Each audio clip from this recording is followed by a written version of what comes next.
turned it on. Oh, here it goes. All right. Welcome, Helen. Thank you, Terry. Good to see you. You're so welcome. It's always great to see you. So grateful Thank you would you. take time. You're welcome out of your rich, wonderful life to share with us some of your mother of son jewels, some ideas, and Helen mothering. I'm really great, really grateful. Oh, So yeah. your full name, or just your first name, whatever you're comfortable with, is My name is Helen, and I live in California, and it's the springtime, so it's beautiful right now. yeah. Oh, I bet. And we have met. Yes, we met, I want to say 8 years ago, maybe. Yes, but not in person. We have been I'm working sitting. together, yeah, by phone, I computer. feel Yeah, like I had met you in person. Oh, I had this. That was startling, almost physically, because I feel so close to you. I think if I hugged you, I wouldn't physically. I I would never let you go. know. Okay, I but know. yes, 8 years of the privilege of, as we say, was walking side by side. That mother-son relationship. It's been Yeah. a privilege and an honor. So you want to tell us about your son? Yes, my son, his name is Oceano, and he was born in 2001. Very sweet and beautiful soul. When he was a child, he was so loved. And I, so many people thought he was a girl, even though he was a boy, even when he got older, because he had long hair.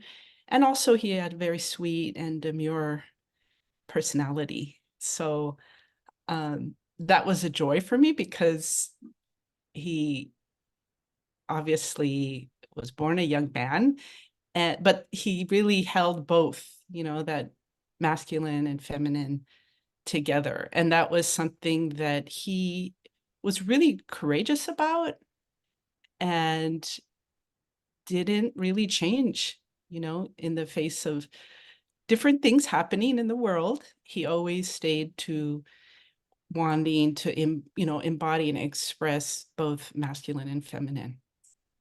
And I talk about this precious person in the past because 2.5 years ago he dropped his body and went on to what is his next experience in a spiritual sense. So yeah, it's been 2.5 years. He was 20 years old, and I've learned so much from him still today. Uh, and I had all my life learning from him, from what I shared, that very unconventional, even at times resisting a lot of the conditioning that's out there for young men. And, what I would witness is that sometimes that would be harsh experiences for him. And it made us both sad, but he continued. Now I'm telling you, he had such a brave heart and courageous, because he did not come down from that. He really embodied that sweetness, that lovingness, and also taking action, getting things done.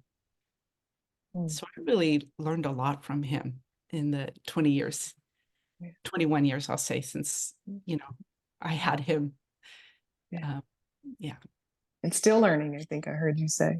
Still learning so much from the things, even from the very last day that he was with me, because, we're both artists, and yet I still today working as an educator in a school district here.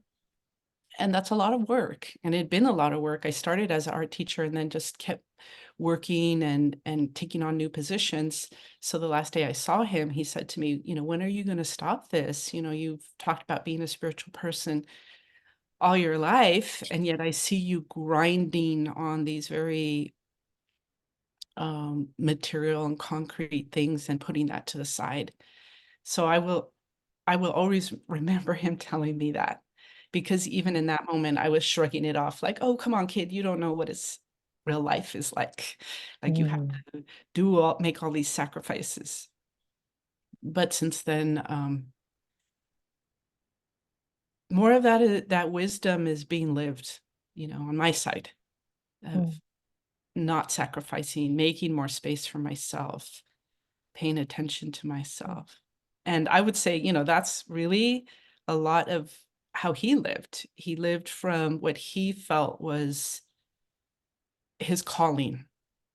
And even as a young person, he was already working as a professional artist. And there's so much more to say about that, because when he was, I would say in middle school, he started really pushing back at this very in the box type of schooling and expectation. And that was hard for me because, one, I worked in the school district, and two, he was so bright that I didn't understand why he couldn't fit into this box and just get it done and check, it's done.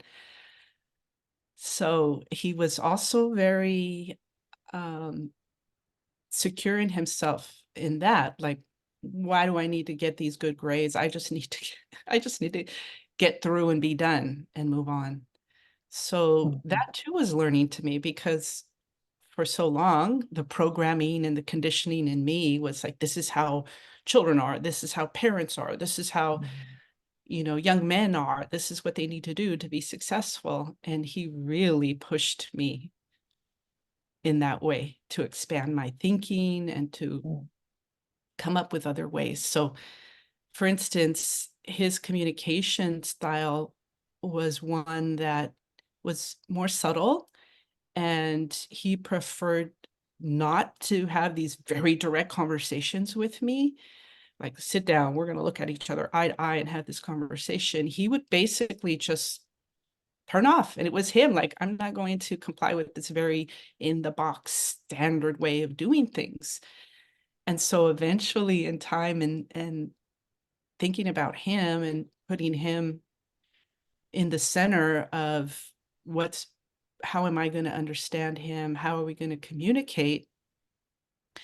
I decided that we could use a journal. And so we would write back and forth to each other in the journal. And sometimes, from my side, I would be frustrated and I might write some things like, oh, you didn't go to school today. They called me. Where were you? What's going on? And even sometimes in those very direct written communications, he would write back and say, oh, it was so wonderful being at the beach playing my guitar. Like, he wouldn't respond to, why weren't you there? And he would just come back in, oh, I had such a good time. And I did eat the lunch you made me. So that's the person that I got to experience with him, that he would resist a lot of that direct type of examination and give back his way of relating to the world and what was important to him. Mhm. So even though too, working as an artist, I understand the different expressions. Somehow as a mother, I just felt like it should be one-to-one. I ask you a question, you respond. But it wasn't really like that. So it created for me um different ways of communicating with him. Sometimes we would even do like physical gestures communicating if things were getting tough and he was getting very sad or strained about something. We would use little gestures like, okay, this is for yes, this is for no, and this is, we would have different ones. Let's talk about it later. Or when he would get to that point of being really, I'm not going to talk right now. And I wanted to be comforting, and I wanted to, do you want something to eat? Do you want, things like that. So there would be times he'd be like, no, that should be the real no, stop, back off, things like that. And so that was a different way of talking with each other. Mhm. And there were, I mean, so much more, but those are some examples. Mm. And the way that I'm sensing, just to generalize what you're sharing, that you had to flex from what you thought he should be doing or that the world wants him to do, Yeah. to meet, like you said, and communicate, Yeah. to get creative. Yeah, to nurture the relationship, because without communication, or there's a standoff, you're going to talk the way I want you to talk. It really impacts the relationship. Mhm. So I knew from very young, I knew he was very different. Mm. And so it would, to me, only later would I catch up to, oh, and it also is going to ripple out to when things get tough or when things get chaotic. That doesn't mean he's just going to conform and be Mhm. whatever I would expect him to be in terms of communicating, Mhm. or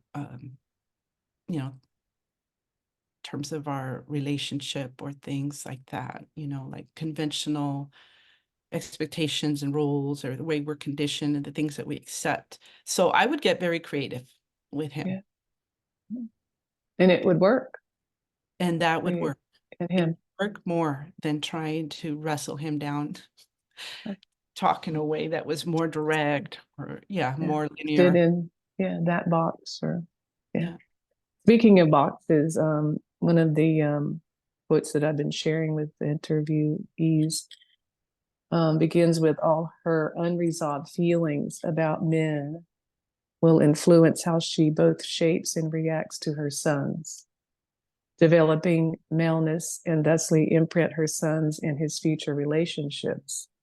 So what sons hear and feel from their mothers about men and maleness contributes to the maleness or male that they will become. Wonder if you have any experiences of that and Mhm. in your mothering a son. What comes to mind is that I also have a daughter who's older than her brother Oceano, and so it was really the three of us in most situations. They do have their father, um, but really in a lot of things it was mostly the three of us working out. Because he wasn't living with you, the father. He was living with us for some Oh, time, but he had his own thing. He wanted to be doing a lot of reading. He wanted to do a lot of his own self things. Like, he didn't want to travel with us. He didn't. So there were things like that, and rather than trying to cajole him, which I would do a lot in the beginning, like, you have to come, we're going to da, da, da," and he would go, but he wouldn't be as, thrilled or so. I just learned to, okay, I'm not going to try or cajole him or beg him to go. We'll just go on our own. mhm. So that, of going on our own and being on our own, what I saw in both of them is that they would come to me when things would be challenging or chaotic. My kids would both come to me. Like, they would eventually bring it to their dad, with some support, but they would both come to me, whatever the issue was, a boyfriend, a girlfriend, homework, or I don't want to go to school. They would always come to me. So I think both of them, and Oceano especially, felt a lot of trust for me. Um, and I would talk with them, like, when, for instance, he, from a very young age, even teachers and grown-ups, I felt, were having certain expectations, like he shouldn't be doing that, he shouldn't be wearing a dress, whatever he wanted to do that people were saying he shouldn't do. He would sit through the meetings and I could tell it was hurting him. He wouldn't talk, he would just be quiet. And then afterwards, I would say, they don't really know you. We would be in my car and I would say, they don't really know Mhm. you. I know who you really are, and you're great. You're a wonderful person. So I felt in many ways that I had to build him up. These were some of the experiences too that we would have, with his dad, because his dad was also very, in my uh, estimations, like a lot of other people who would want to contain him and put him in a box. And so he he would come to me, especially with unconventional things, and want to talk. But in terms of his dad, I think my sort of setting him aside, okay, he doesn't want to come, or he doesn't want to be with us. Oh, and I would just sweep the kids away. I think that translated to my son, like, oh, she's the one. She's the one that's there for us. She's the one going places with us. Now, when he didn't have a lot of male friends until he got to be more a teenager. So sometimes I wonder, the strong presence of my daughter and myself with him, and just, playing with nail polish and things like that, that I felt like he had a lot of friends who were girls and that he preferred that until he got to be a teenager. Then he started adding on male friends Mhm. as well. Mm. So I'm not Great. sure, but I feel like that. I always felt like that. My daughter would make her own little stuffed animals and he would watch her and he would want to do the same thing. She would sew something, he would want to do it. So a lot of, Mhm. feminine Mhm. influence, but that I Mhm. felt was his own nature too, Mhm. and his own Mhm. interest, wanting to Right. be a creative and wanting to do these things as well. Like me and my daughter, dad being more aloof and more reading books and to himself or going to the library for hours and things like that. So even though he was present, in some ways I felt that he wasn't as engaged. Mhm. So I would get into this habit of not including him. Okay. And so, thank you. When you, as you or all of us women march through life, we have experiences with men, right? And then we have positive, negative, whatever, neutral. Excuse me. And we can internalize that and take that with us when we have a son and consciously or unconsciously share some of that feeling that we have about men, particularly or in general. And I Mhm. wonder if you were aware of that or if you have anything to say about bringing that to your relationship with your son. Yes.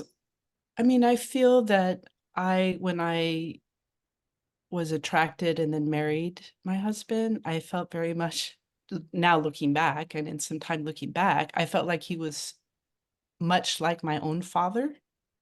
I felt like, oh, he's intellectual, he's reading, he's very involved in current events. So that seemed attractive to me. And but then as time went on, obviously he's not my father and I'm not going to marry my father, but um I think that I felt really let down that he wasn't more involved or engaged, and like lost some interest and trust. And the kids saw that. Both of them saw that, Mhm. Mhm. and then it became about what I thought should happen, what I was guiding for. Even when my son was a teenager, I was pretty much, he lived with me. By that point, his dad and I had split up, and my son lived with me. And we had some interaction with his dad, but his dad was pretty much like not, he was less engaged by that point. Even S- more so. Yeah. Okay. Yeah. So that sort of losing interest myself and like, oh, I don't want to have to do all of this arranging to have him engaged, Mhm. and just, oh, I lost a lot of interest there.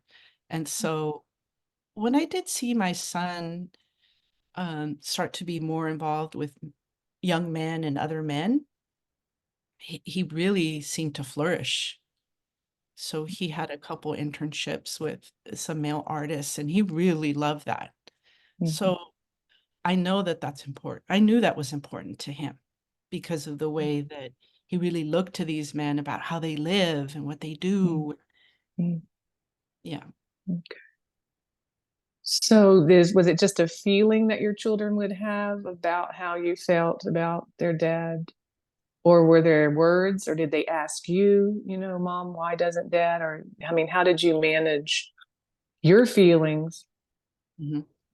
I mean, They that's didn't a, really Yeah, they didn't really ask me, "Why doesn't he come?" or "What is" I think later after we'd separated, they would say, and my son would say, "Is he gonna come to our, holiday dinner?" Things like that. Mhm. But I think from anyways, my assuming or thinking back on the situation, that they would witness us and I would say, okay, but we're going to leave in 2 days and maybe wrap that up so we can get going. And, they would witness then him saying, maybe I'll just stay back. And then me Yeah. saying, oh, come on, we're going to do this, the four of us. Mhm. No, I don't want to go there. So they would Yeah. be witnessing that, Mhm. along the way, that my frustration too. And I would get Mhm. frustrated with him. Mhm. Like, this is our time. We were both teachers. This is our spring break. Let's do something. Let's go somewhere. No, Mhm. I'd rather just, read these books. Mhm. Mhm. And they would just, I think they got used to it because we were really doing things on our own without their dad. I mean, he would Mhm. come once in a while, and I think I felt like the kids would get excited about that, and so would I, Mhm. because then I would be like, okay, we're gonna, share the driving, we're gonna share the trip, we're Yeah. gonna, experience this together. Mhm. Yeah. It's interesting that you have these two men in your life as of late who ask for different ways of being from the norm. Yeah. Yeah, that's a good point. What does it ask of you? What has it asked of I you? mean, I do know that with my son, I'm much more patient. With my son, I would go to, okay, let me try to find another way. Okay, let me try to do another Mhm. way. Okay, let him do that, and then I'll talk with him later. Let him, but he'll go do that, and then we'll talk later. Or we'll use this journal. He doesn't want to have like a sit down Right. conversation. I was, yeah, much more patient with my son. Mhm. Then eventually with their dad, I would just be like, oh, well, he doesn't want to do it. Let's go. And Okay. So you wouldn't trying, stop what? stop trying to, cajole Right. him and go, things Right. like that. Right. And did you refrain from like in front of the children, being upset at him or be mad at him? How did you manage that? Your I emotions would be about being frustrated. disappointed? Yeah, I would be frustrated and disappointed. I wouldn't say, I mean, I never would raise my voice. I would never use bad language, but I would just say, oh, this is disappointing. This is going to Mhm. be, you're going to miss out. And so are we, things like that. Mhm. I Yeah. would definitely say that. I mean, even with my own children, I didn't raise my voice or talk harsh to them. So when Mhm. I would have to raise my voice or say something that they felt like was harsh, they would say, "You're yelling at me." And it wasn't Mhm. that I was yelling, it was just that I was being a little more stern with them. Yeah. Interesting. And so, just to be clearer, when you were just with the children and you were disappointed because, let's say, your husband didn't want to join you or chose to do something else, would you refrain or would you say your disappointment to them? Mm, I feel as though in the beginning, I would talk about it with them. Like, I hope you Mhm. don't feel bad about that. Mhm. It is disappointing. Yeah. And we did plan to go together. So, but we'll be all right. Then I would just switch it around. And I think Mhm. more towards the end, I would just not even ask him because I had Yeah. almost, in a way, conditioned myself. Yeah. And there would be times when my daughter, because she's very close to him, would try to cajole him. And she could, at Mhm. times, she could get him to go. But I didn't ever want to work through her like, oh, you go do it. You can get him to Right. go. I Right. didn't do that. Okay. Because mostly I didn't want her to be disappointed for him to say, "Oh, honey, no, I'm Yeah. gonna do something else." Fascinating. Relationships. Yeah.